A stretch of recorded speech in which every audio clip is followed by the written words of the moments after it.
So I wanted to make a Roblox game, but honestly, I had no clue where to start. That's when I decided to call in some help. My friend, a professional Roblox developer, stepped in to guide me through the process. Fun fact, he's so good at this, he even offers his skills on Fiverr, creating games and custom systems for anyone who needs them. Just a side note, I already have some programming experience outside of Roblox, so what makes sense to me might not make sense to you. But don't worry, my friend will break things down as we go. So, let's jump right into learning Roblox scripting. Should I go to my place? No, you have to first create a new experience. Can you experience? If you want me to join your place, you can press this collaborate button on top right. Upright, collaborate, okay. Yes, yes. And then you have to publish the game. So now you can press the same button, but now it's not called collaborate for some reason. And you can search for users. Blender engineer. Edit. Edit. Save. Whoa, hello. You are also a ball, but I'm probably a green one. You're red. Yes, you're a ball. First, you probably want to know how to edit things. So you can add a part on the top. Part. Yes, there we go. You have a part.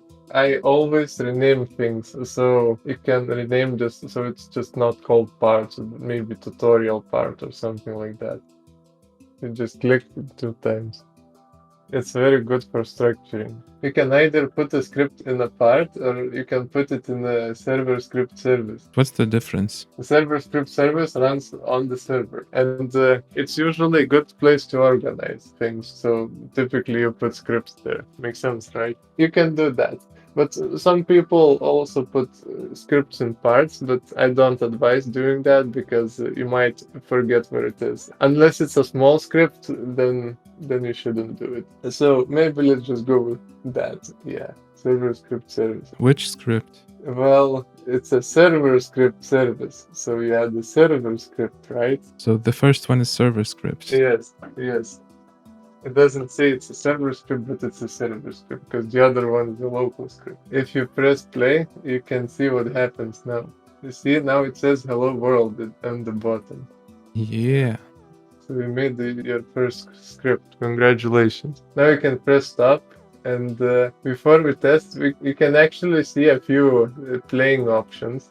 So if you press that below, yeah, this, you can play here, which spawns your character where your camera is looking at, or you can run, which just creates a camera without a player. So essentially, it's just a server-side things. So run is the fastest one because it doesn't create a player, so it's sometimes convenient. We can get started with variables. A variable is just something that holds a piece of information, and you create a variable typically by writing local, and then your variable's name equals, and then you can store a few things. So you can store a number like 1 to 3 and so on. You can store a string if you put it in quotes. Or you can use single quotes or double quotes in Lua, which is the language of Roblox. It doesn't matter. But typically people use double quotes. You can also store a string by typing 2 square brackets and just wrapping them together. And then you can type. So this is called a long string. So it supports multi-line, but you can also use like special characters for multi-line, which typically is more appropriate. But yeah, then you can also store vectors. To store a vector, you write vector3.new and open bracket, close bracket, and then it requires 3 numbers. So this is x, y, and z coordinates basically. Then you can also store, it's called a reference or an object value or an instance. To do that, you just write something like script.parent or workspace dot, for example, tutorial part. There you go. So now we have a part, so it would make more sense to store this as a, name it as a part or something like that. Yeah, like that. Typically in Roblox, we name things from like uppercase letter. So it's called what's it called, Pascal case, I think, or something. Now we have a part. So with the part we can do a few things. We can write parts dot, and then you can see quite a few properties here. Not all of them are editable. I think mass might be read-only, I'm not sure. This is essentially what you could do if you just went on Studio and tried to just click the tutorial part, and then like you can Part. try a few things on the left. So you Oh, I can see see. there's yeah, like, Size. and you can press the drop down arrow here to get a breakdown, which is pretty cool. And you can also do math, so you can like do 2 times 2 or something like that, just like in there. So you can see all these properties. So whatever you see here, you can change. Except the breakdown of it, you can't really change. You have to like use what's called a constructor. So and the grayed out things are read only. That means you can only reference them, but you cannot change them. So Okay. we can try to change a few basic properties. Let's just start from the top, I suppose. So you can change the brick color. So you can just write brick color, the brick color. Oh, It's brick actually, color. yes. And then you write equals brick color. Here you go. So it just helps you. So you can press a tab, and then as you can see. So there's like a built-in AI that helps you with typing code, but it's not very good. It sometimes makes mistakes, but sometimes it's like okay if you don't know the syntax exactly. So if you press play or run, you will see that your part now is red. Yay, red brick. So let's try to change a few more properties. So for example, can collide. So you can just write can collide, and then so everywhere where you see a checkbox, you can just write true or false, just like that. So if you press run now, you will see that it Oh, disappears. It just falls through the map.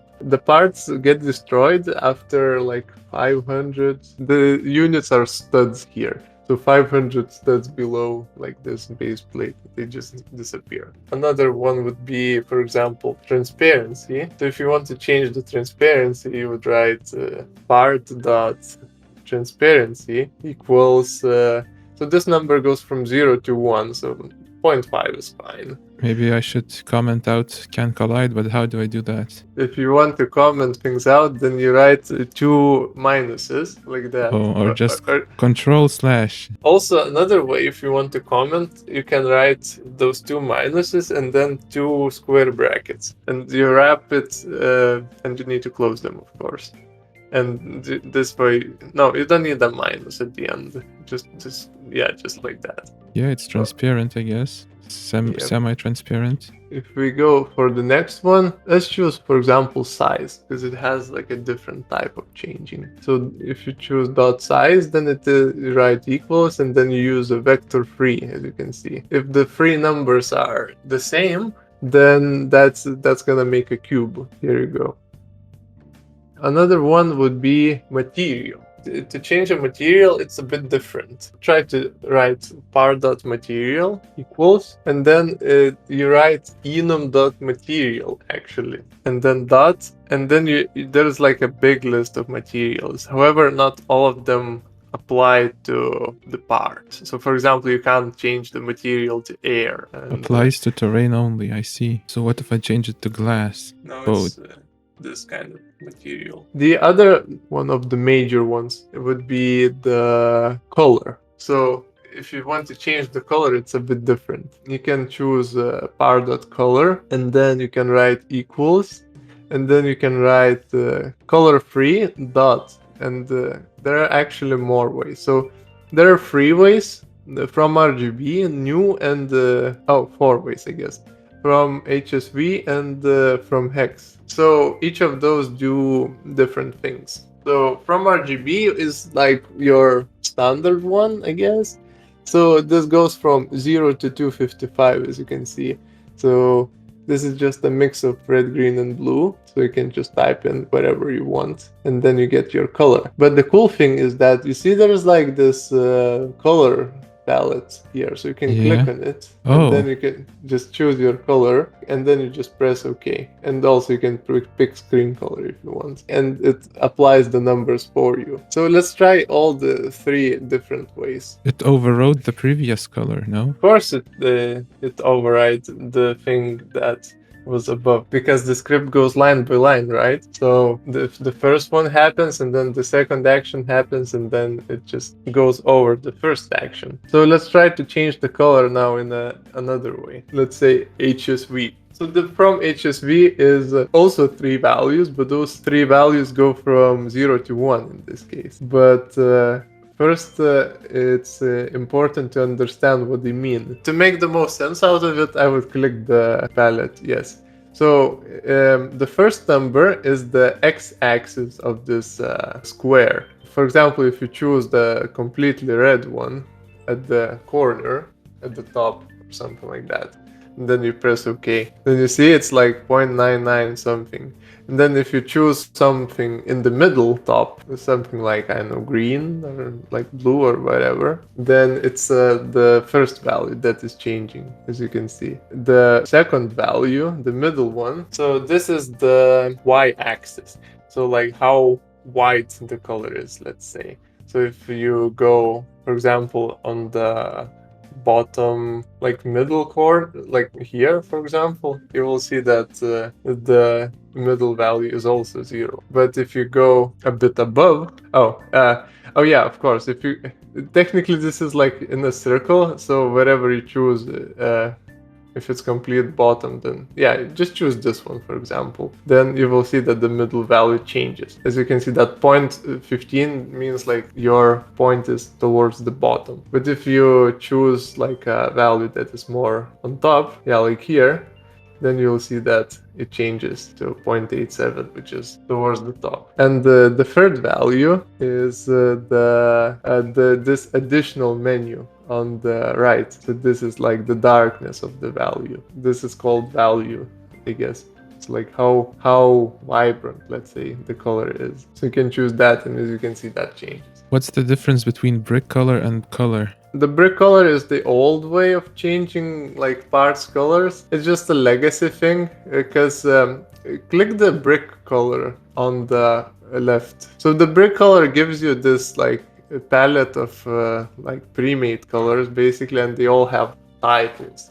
So you would have to type them in. So this is like the old way by typing names. But the color allows more flexibility because you can just get any color that you want, and it's more precise. Let's try to change it in a different way. So let's go for another method. Let's go for .new. So this is basically the same as from RGB, but this goes from 0 to 1, and then it creates a color, as you can see. Then we can go for another method. So that would be the from hex. In this case, it requires something in a string, so in quotes. So this is actually also RGB, but in a different way. So this uses hexadecimal value, which goes from 0 to F, so like base 16. So you can say something like FFFFFF, which means white color. And it doesn't represent it, but like if you press run, you will see that your part is white. And if you want to go for a black color, then that would be just all zeros, but 6 zeros. Yeah, like this. And then you can get all the colors in between. Interesting. Dark glass has this weird texture. It has no transparency. Yeah, it's interesting. But all materials have these sort of different properties. Now we can go for if statements. So an if statement is basically just a condition that we check for, and if that condition is true, then something happens. What I typically like, as an example, is creating a variable, maybe something like local is Wednesday. You can set this to true, because today is Wednesday, and you can write an if statement. If is Wednesday. Or no brackets? No. If you want, you can add brackets, but it's optional. So if is Wednesday, then we can press enter and then print. It's Wednesday, my dudes. Yeah, sure, why not? So you can press run now, and you can see what happens. It's Wednesday, my dudes. I guess it's Wednesday. And if we set the Wednesday to false, then you'll see that it doesn't print anything. So there's that. If we want to go deeper, so we can set another thing. What's gonna happen if it's not Wednesday? So then you would write else, Uh, not after end, but like after print. If you add a line, yeah. And then you can write print, and then you can print it's not Wednesday or something like that. let's And run. let's see. It's not Wednesday. I guess it's not. Sometimes you want to check for something else as well alongside one thing. Let's see. Well, currently it's evening, so you can make another variable. Local is evening, and then you can set this to true. If it's Wednesday, then it's gonna say it's Wednesday, but you can add in the middle between if and else, like after this, add some space after the printing, the first printing, yes, and then add an else if, no, one word like this, and then you add is evening, and you can then print, for example, it's not Wednesday but it's evening. You can now press run and see what happens.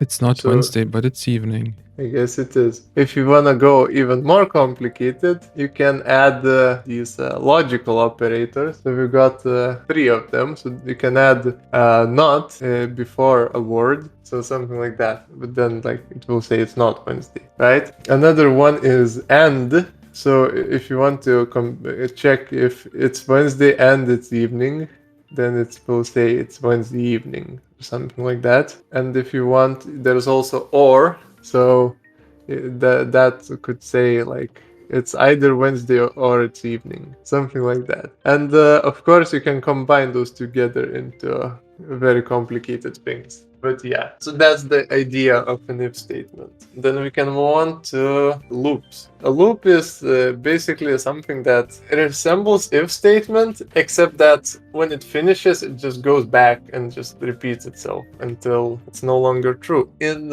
Roblox, we have 3 kinds of loops. So the first one is called a while loop. So you can see that we can make a loop and we can say while it's Wednesday, for example, we can do and then print it's Wednesday. And as you can see, AI is pretty smart. So in while loops, you should never leave them like this unless there's like some stopping condition inside. You should always put some kind of waiting, because if you don't, then your Roblox might crash. Can we try that? These days they added some safety features, so it doesn't crash as much, but like you can try. It will be interesting to see. So you can see that your game lags quite a lot initially. Oh, it's stuck. It's not responding. And then Oh, it responds after a while because the compiler just said, "Uh-oh, what are you doing?" okay, we're So back. So basically what just happened is that the script runs as fast as it can. So that means like in some cases it may not leave space for other programs, and it goes so fast that it just crashes forever, and the loop is stuck forever. In my experience, typically it outputs something like 5,000 iterations detected, but in this case it didn't. So yeah, you have to be very careful with those loops. So you always have to add a wait command inside, just like this. You can put nothing in there, then it will wait a time that is 1 divided by 30 of a second. So like this could run, let's say, 30 frames per second, and then it's pretty safe. The other loop is called a repeat loop. Essentially, it's the same thing as the while loop, except it's flipped upside down. So you can write repeat, and then you enter. You press enter, and then you repeat the things until something is no longer true. You have to write it kind of like this. If you want an infinite loop, repeat until not Wednesday. But you also have to add a wait command for it. It's very important to do so. And then you can see it's Wednesday, it's Wednesday. One key difference with this loop is that this loop first runs once and then checks for the condition. So it will always run first time, regardless whether it was true. So I can set it to false and then run it, and it will Yeah. run once. Yes, as you can see. So the third loop is called a for loop, and typically it's a finite loop, but you can also make it infinite in some ways. So you write it by typing in for. Typically we name this variable I equals, and then you can write 3 numbers or 2 numbers if you want. So let's say 1 comma 10 and then do, and then we can press enter, and then you can print the I variable itself, which could give us some useful features we could use. And in this loop you don't actually need a wait command because it stops. It's not infinite. So it printed from 1 to 10, as you can see, like that. So what this does, every time this loop loops itself, it just increases this I variable plus 1 every time. And you can also like print some words if you want alongside it. You can do it like this, but there are better ways. So you can write it in one sentence actually. So you can write, for example, print, let's say in quotes, loop, and add a space just so it's nicer. And then comma, yeah, here, and then I, like this. And you can connect like all kinds of variables together like that, which is very convenient. You don't need to do like fancy conversions or anything. Just add a comma in a print command, that is. And as you can see now, it says loop 1 to 3. Technically you don't have to add that additional space, because when you add a comma, like it automatically like adds a space for you, but whatever. So there we go. So this is the for loop. It has a bit more complexity, but we'll get to it later. So now we can try to put all of this knowledge to use. A typical mini project that I like to show my students is this rainbow part. You can add another script, and this time we can add the script to the part, and you can click on that part, and you can add the script inside. First of all, we need to reference the part. So do you remember how to do it? Workspace or something, or game.workspace. Well, there are a few ways to do it. There are better ways and worse ways, let's just say. So the workspace would be like top-down approach, and since we put the script in the part, it's convenient to use a script.parents instead. If we want to change the color of the part, we could use a for loop for that, for example. And let's say we want a rainbow effect. So now we might need to think, what's the best way to approach this? Perhaps it would be more helpful if you try to change some values here. For example, you can click on the color and then you can see what's the best way to get this effect. If you remember, we had like 4 ways to change the color, which, well, technically it was more like 2 ways. There was this RGB way and there was this HSV way. So RGB is just a mix of colors, and HSV is kind of these 3 values that one of them is pretty convenient in this case. We just need to change the hue. Yeah, exactly. So as you change the hue, then you kind of get this rainbow effect. So HSV, does it go from 0 to 255 or from 0 to 1? Do you remember? HSV to 01. Yes, exactly. So in this case, you can make a for loop for I equals, and then you can write, well, from 0 to 1, right? But the default, it's called increment. The number that we increase is 1, but we can change that likely with if you write the third number. So you can write something like 0.1 or 0.01 or like something like that. Just a side note, so when you write 0 point something, it's not necessary to write the 0 on the integer side. I sometimes just omit it, but like it's optional, which is also pretty cool. So anyways, now we have a loop, and we can change the color now. So how would you do that? Part dot color equals Well, there you go. color 3 dot from And then- HSV. yeah. So now the first one is hue, so it's I. Saturation can stay 1 and value can stay 1, right? Well, you can check with the color picker, but yeah. Now And it's then- gonna do the rainbow quickly once. Well, not really. And do you know why? No, wait. Yeah, exactly. So you need to put some kind of weighting. Now let's try to test and let's see what happens. It Mm, changes. Yeah, there we go. Pretty cool. So if you add less weighting, then you would get a smoother effect. If you decrease the increment, the third value, then you would get a slower change of color. So you can adjust this to your liking. Now, the question is, how would you make this loop infinitely? So if I is 1, set it to 0. Well, maybe, but well, you can try that and see what happens. I equals. If you want to check, you write double equals. Yeah.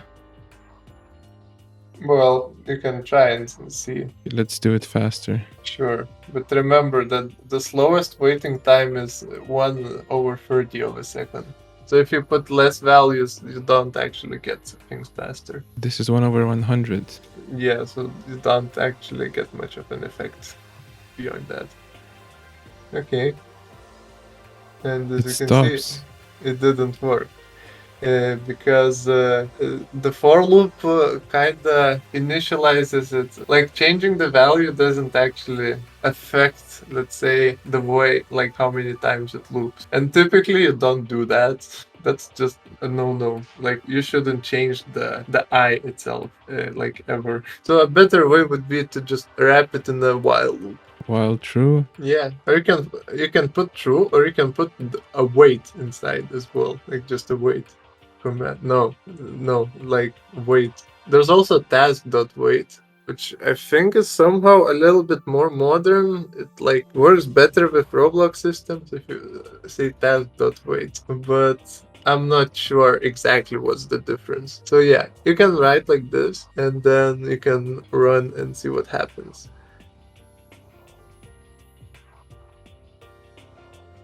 Whoa, And it repeats. pretty cool. So if you go to the tutorial script, you can continue with functions. So a function is essentially just like a block of code that typically you would want to reuse somewhere else. To create a function, you can either write local or not, and then you write function. There's a bit of a difference if you say local function and then you need a function's name. So typically it's like some kind of a verb, so like doing stuff or like I don't know, working, playing, and then you add the open bracket, close brackets, and you use the Pascal case or like from capital typically, yeah, like this, and then enter. So this is your function, and you can put like some printing here, or you can change like properties of a part or something like that. Print I play. The most important thing when you create a function and you wonder why it doesn't work is that you have to call the function. If you don't call the function, then the function will not work.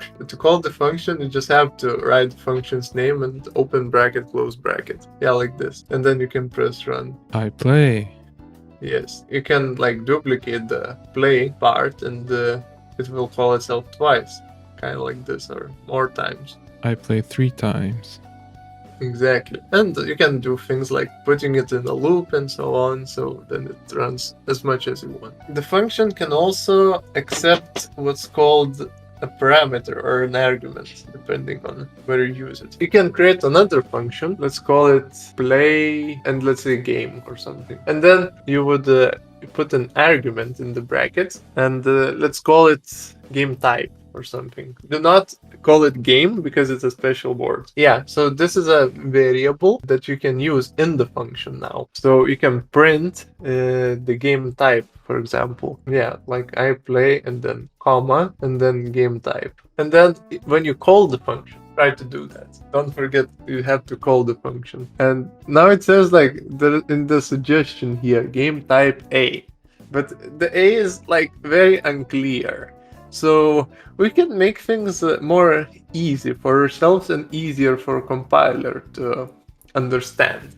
So you can add types to the variables, and this applies to variables after mentioned as well. So you can write a column, and then you can write a type, and there's a lot of types, but this particular one is a string. And now when you write play game, then you as a developer should know what does it want. If it's a string, then you write it in quotes like this, and then you can write sure, something like that. I play Roblox. Yeah. Yay. Try to type a wrong type. For example, instead of string, yeah, you can write 1, 2, 3. Yeah, as you can see, these types are not for the compiler, they're more for you to make things more clear for you. But like the compiler will still work just fine if you put the incorrect type. If you put the incorrect type, you're essentially just fooling yourself. And on the variables, if you scroll up, you can also use this. For example, this Wednesday could be like you can write column and then it's called a boolean, like this. So then it kind of helps you to keep track of things. Perhaps we want not only to specify some information to the function, sometimes we want to get some information from the function, and sometimes we want to do both, but let's try to get some information. You can create a local function or just a function and call it, yeah, let's go for check for Wednesday. And if you want to get some information, so what you do is return, and then you can write is Wednesday. Then you can try to call the function to see is it Wednesday or not. So this way you will not see, but you have to put it in printing. So you can print essentially a check for Wednesday, kind of like this. Yeah, just putting brackets in the brackets, and then you can press run and you will see is it Wednesday or not. It says it's not because the variable was false. So this is the returning. And you combine these two, like you can specify some arguments and then you can return some things, and you can make functions as complex as you like. Next, we can go for tables. A table is created like this. You can write local and then you can write my table and then equals, and then you use these like curly braces, yeah, like these braces, yeah, like that. So a table is essentially, it's a value that stores other values. Basically, you can put all kinds of values here. You can put numbers, strings, all after mentioned things like also vectors, booleans, you name it. It just lists things in a quote, like in a comma. So you just write like just write a few things, like a few numbers, not like literally a number, like Oh. this. Yes, 1, 2, 3, 4, and you can put a string inside as well, like that. Yeah, and that's perfectly fine. The table has flexible length, meaning like it can expand and subtract, and it doesn't matter if it is in sequence. There are a few functions you could use with a table. We can see a few of them. We can use table dot, and then you can see what's there. So find is one of them, so you can find the value, but you have to look for a specific value that looks just like is written, for example, now in the table. Another notable one is sort. So you can sort things according to your own functions. We're not gonna get into how to make those functions, but just know that it is possible. There is a clear one as well, which removes the table's elements. And let's see, there's a clone one that duplicates it, that creates a copy. I don't use it that often, but then there's this concat. So that one is pretty useful if you want to print tables, because if you try to print my table, you will run into some issues. So you can try that now. Let's see. So it does, like, it has this brackets and then there's dot dot dot like that. So in this case it did work, but in other cases it will just write the table's like memory address and something like that. In this case it works because it's a table, like a list, but if it's not a list, then we could run into some problems. You can write table dot insert, that's the one. It's also sort of useful. So this requires a position and the value. and the table, of course. Oh, no, this doesn't actually require a position. So this adds at the end of the table. So you can use table.insert. So that's one way to do it. And then you can add 7 or something like this. Yeah. Another way to insert things in a table is as follows. You can write my table and then square brackets, and then you can write a hashtag and then my table again, and then equals, and then like 8 or something. Sure, why not? But this also works the same way as table as dot insert. So can I do something like my table 3 and just change the value? Yes, but you have to remember that in Lua, in Roblox, we are counting from 1, like 1, 2, 3, 4, 5. Yes, not from 0 like in other languages. It will replace 3 by 3, so yes, that would work. One last function that is quite notable would be table.remove. So this removes an element in a specific position. So for example, we can remove 3 and then it will be, and then it squishes things together.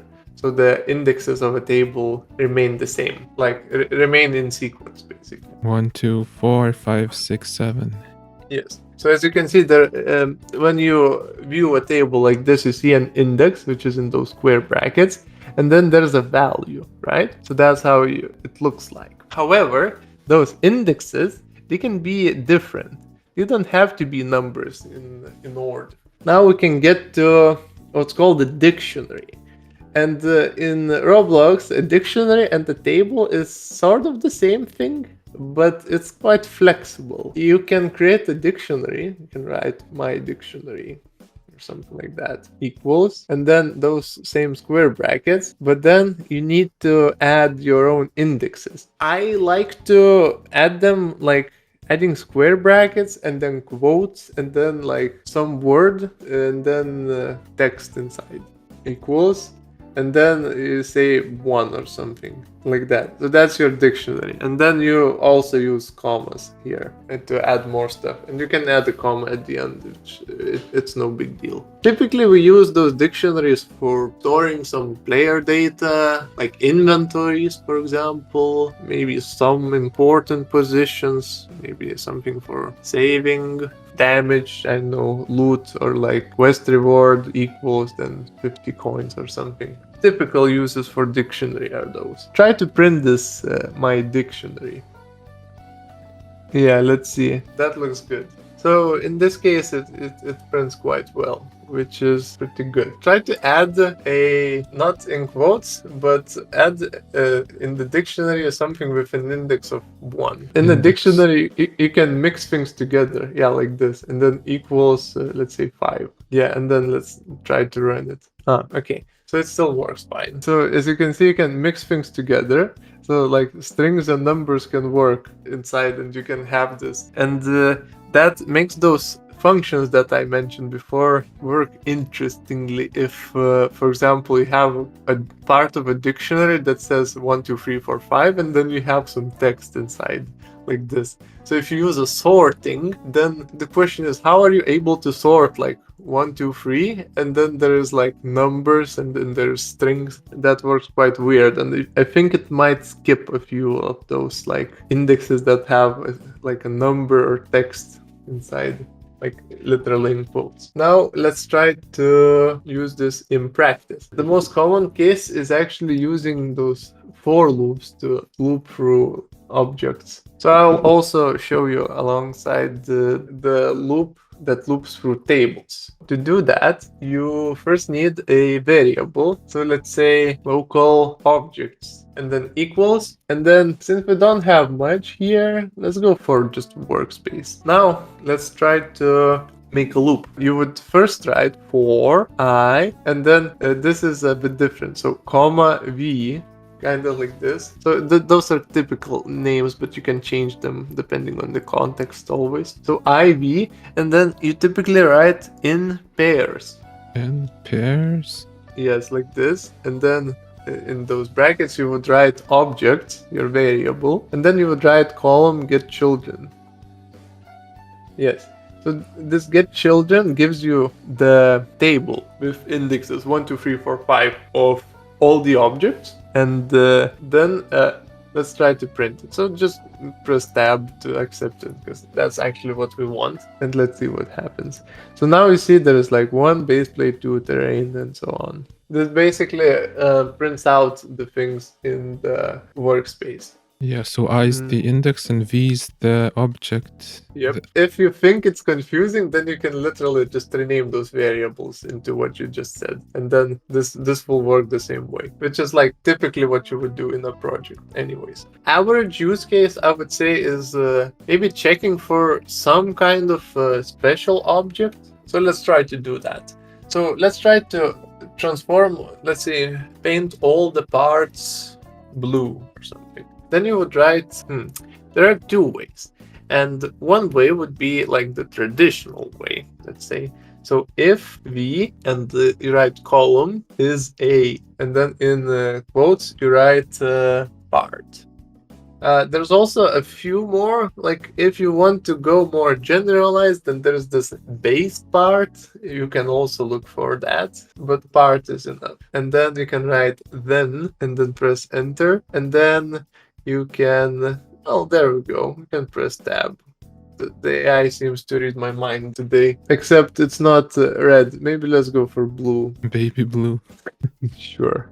Those names are interesting indeed. So there we go. You can press run for running. Won't the script interfere? Yeah, you probably would. So if you want to, yeah, you can comment it or you can just disable it. You can click on the script like on the right.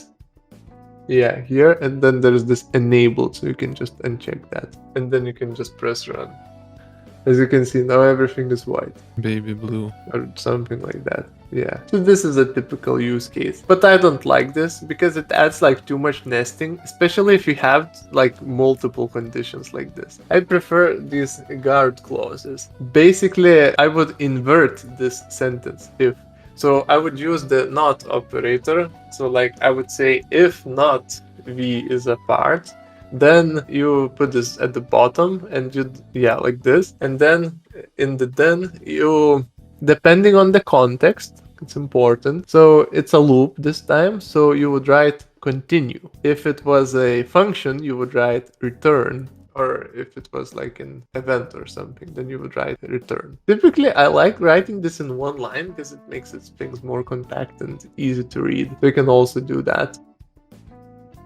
Yeah, this works perfectly fine. So this is called a guard clause because basically it checks, there's like a border guard between like line 96 and then it doesn't let things go beyond. And it makes the code more clean and easier to read in my experience. Next, one of the more final basics, let's say, it's events. Event is basically something that detects something happening and then you can use it for achieving very cool things in the game. Let's go for a more common event.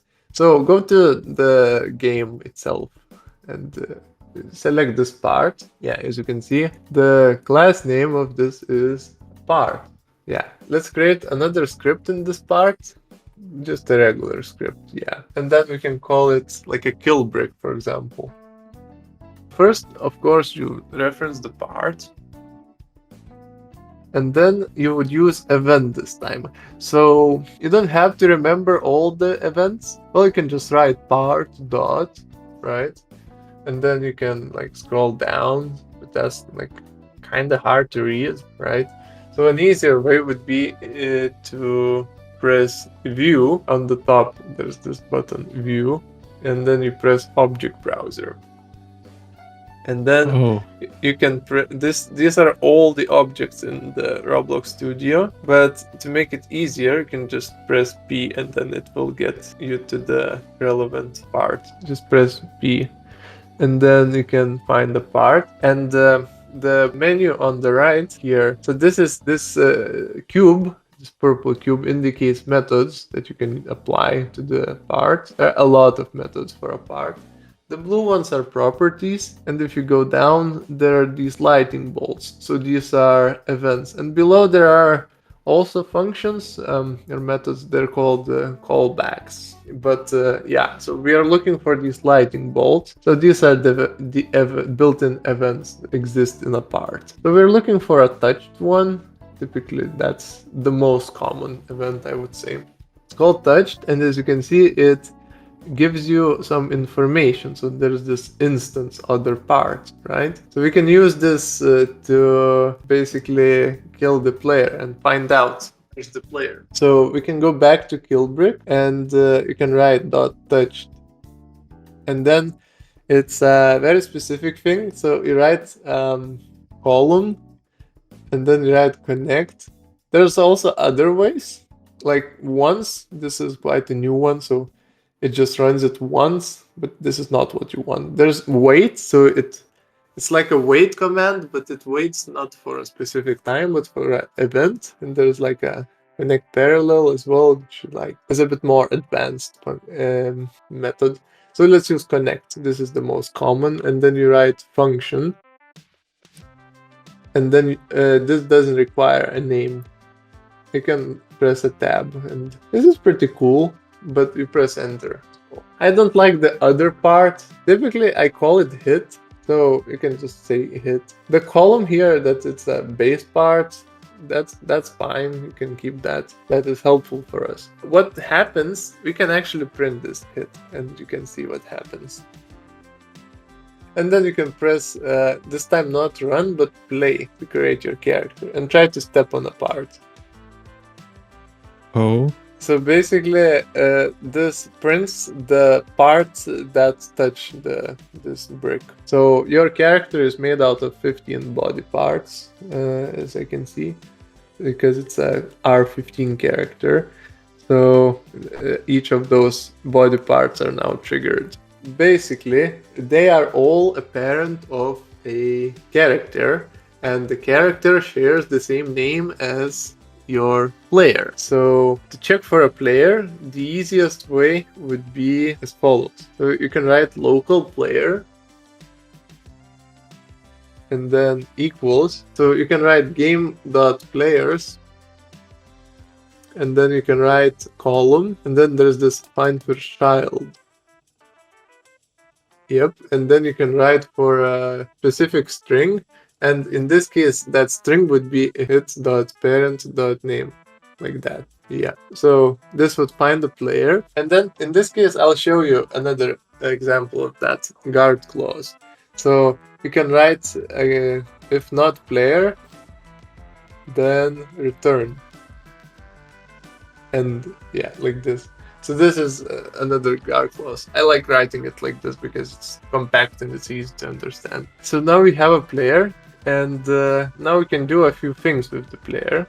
If we want to kill the player, so then you can write player dot character, and you have to know a few things. The character has this thing humanoid inside, so you can write dot humanoid, and then that humanoid has a method column take damage, and then yeah, like this, and then you can specify a number inside. What damage would you like to deal to the player? You can instantly kill him, so you can just write a big number. There are other ways to kill it, but this is probably the easiest one. And then we can try. Boom, and then you die. oh, And then you insta spawn on the part, and then you insta die. Yes. Wait, I don't die. Interesting. So I think so. This function is interesting. Okay, let's see what just happened, because Roblox is sometimes weird. No, don't stop. No. Go to a workspace and then your name, and then let's explore. So choose the humanoid that I just mentioned. So let's see what's happening. And go down where there is health and just keep track of that number below. So this is also all Roblox players have built-in regeneration for some reason. So try to step on the part and let's see. Oh, Aha, interesting. So the health goes like into minuses if you noticed, and then it's funny because it renders the health bar like that as well. So this is a bug on Roblox side. Like you can't actually fix this. You can use a different method to kill the character, and just so this doesn't happen. You can just write humanoid.health, equals 0, then this is a bit more clean. Yeah, just like that. Yeah, then it doesn't show you that weird, very long bar. Okay, so these are the basics of let's say Roblox development, and then you can just add the building blocks on top of these and build your dream game. Basically, Okay, thanks for the help. you're welcome. I hope you found this beginner scripting tutorial helpful. If you'd like to see a more advanced tutorial, let me know in the comments. Also, don't forget to check out Blender Engineer and his new game, Cyber. That's it for today. See ya! Under the moonlight all night long, how these plain and simple scenes get painted so vividly by you. I just